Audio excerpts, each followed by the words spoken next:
Alex Buchanan with KSI Press and with Tyson Nam, who returns to action on June 25th. Tyson, how are you? I'm doing great. Feeling good, feeling strong, feeling ready. Awesome, dude. Awesome, man. 16 days out. How are you feeling? I feel really good actually. Better than normal. So I think that's a good thing. Absolutely, absolutely, man. So it's been like 18 months since your last fight. Why the long layoff? Injuries, things that come with the territory of being a combative athlete. So nothing new. Nothing new. Can you share what the injuries were? Knee surgery. Hmm, Yeah. So gotcha. one of those. How did that go? Went great. I had the best doctor in Hawaii. I had a really good PT and rehab, and I everything actually feels stronger than when I was before the injury. So maybe improve, but we won't know until June 25th. Yes, that is true. That's true. I wanted to ask, has it been frustrating? Like you fought three times in 2020 and then you got put on the shelf after one fight in 2021. Was it frustrating at all? I wish the doctors would have let me know the depression that you go through the first 2 to 3 months post surgery. So frustration wasn't even the problem. Wow. It goes far beyond frustration. Ask any athlete that's going to be going through rehab for the next 12 months, and they'll tell you that it's the depression right in the beginning, because you go from being like working out 2 3 times a day to laying on top of your back for about 20 hours a day. And I mean, healthy or not, I'm pretty sure that would drive anyone insane. So how'd you get over that depression? And then also, like, what was your daily routine for laying on your back for 20? Like, did you watch movies and television? Like, what'd you do? Yeah, so I had to give myself short goals. So it's kind of like, okay, let me get past this first day, because I mean, everything just hurts. I couldn't even stand up and walk around for more than 5 minutes without like my leg blowing up. So I had to set myself short goals, like, okay, in 10 days I get to see my physical therapist to do a first rehabbing session, which literally just consisted of just walking around, and walking around in itself was just difficult enough. So okay, I'll make it to the 10 days. Then after the 10 days, and it's like, okay, now I got to make it to, month by month. I try to set myself like, give myself goals. Like I should be able to do this after month one, month two, month three, all the way till where we are now. So for me, I feel like I've been getting ready for this fight 10 days post op. Even though it was a limited amount of things that I could do, I did it as hard as I could, 110%. And remind me, when did the knee injury happen? June 23rd, I had the surgery. So it's going to be right up there on top of 12 months Holy when I shit. step back into the cage. Wow. Almost a year to the date. That's crazy. Mm-hmm. Mm-hmm. Does it I don't know if it's weird, but like does it make it any more special knowing that like you're fighting 2 days after, like it's crazy. Well, that was one of my goals as well, too. I set it in my mind. Hey, 12 months, I'm gonna step back up into the cage. Let's set that as a goal. Let's set that as the finish line. And I'm almost there, but I mean, that finish line is only the beginning as well. Absolutely, absolutely. Last time we saw you in the octagon, it didn't go your way. I just wanted to know, like, what was your biggest takeaway from that fight? Uh, I needed to surround myself with better better coaching, better partners. Just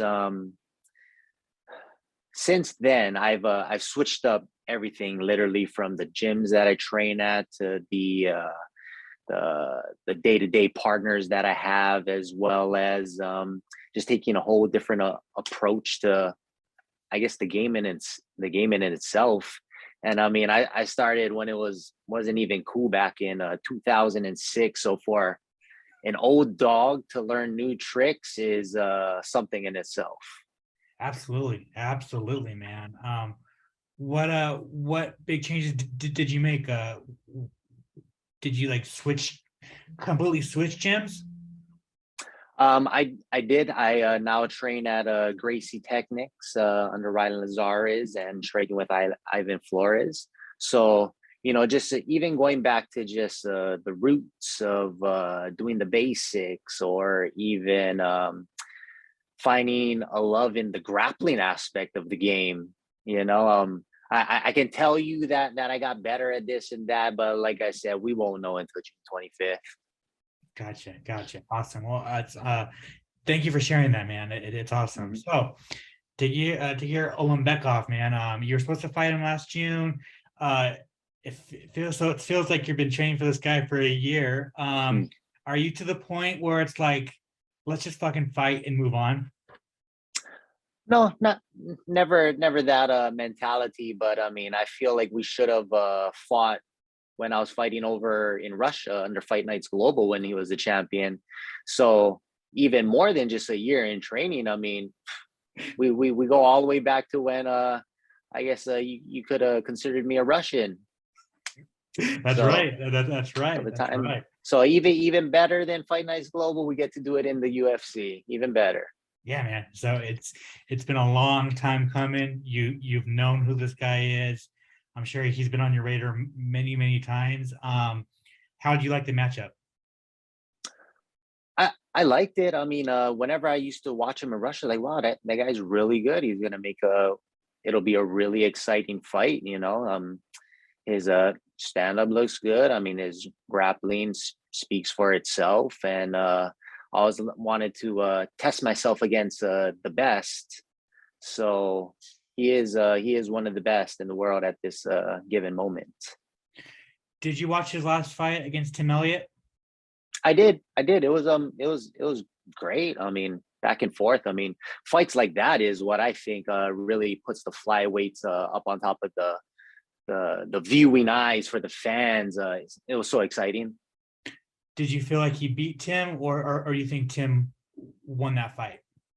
Man, I mean, if I was a judge, I probably would have gave it to Tim. At the same time, wouldn't have been mad if he gave it to Gear as well too. It was such a close fight that you could have flipped the coin and picked the winner that way. Gotcha. At the end of the day, June 25th, how do you get your hand raised? I would like to say knockout because that's all I do, but like I said, I've been working on different things. I've taken it back to the basics. I don't even know right now. I don't even know what to tell you. I don't even know. Tyson Nam don't even know what Tyson Nam gonna do. Finally, man, the whole flyweight division has kind of flipped on its head since you've been away. Champions have won, lost. I just wanted your thoughts on the division as a whole. Man, it's so exciting. Just a few years ago, they was talking about getting rid of it. So for it to be on top, and just these flyweights, the shows that they've been putting on for the fans, just I mean, I'm up on top of my feet when I'm at home watching the fights. I'm pretty sure that hundreds, millions of people are doing the same as well too. So I mean, it's a great time to be a flyweight, and it's a great time to be here in the UFC as a flyweight. Absolutely. There is an interim title fight between Kagar France and Brandon Moreno. I just want your thoughts on that fight.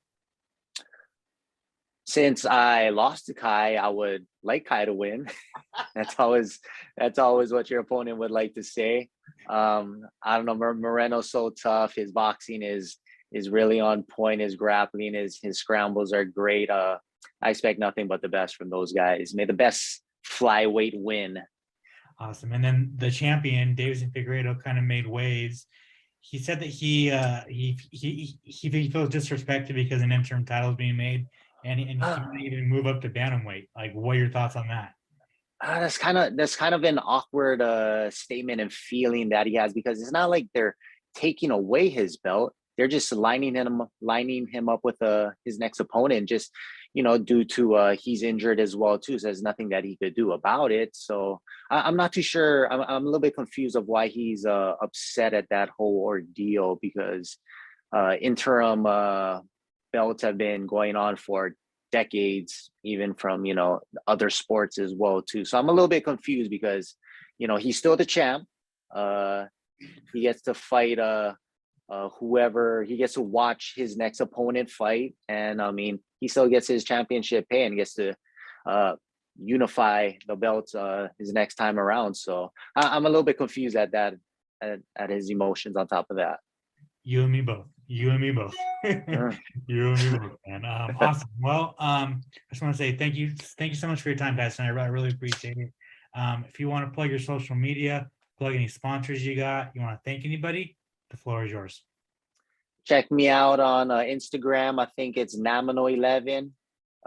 Twitter, good old fashioned Tyson Nam. See you guys June 25th. Thanks a lot, Alex.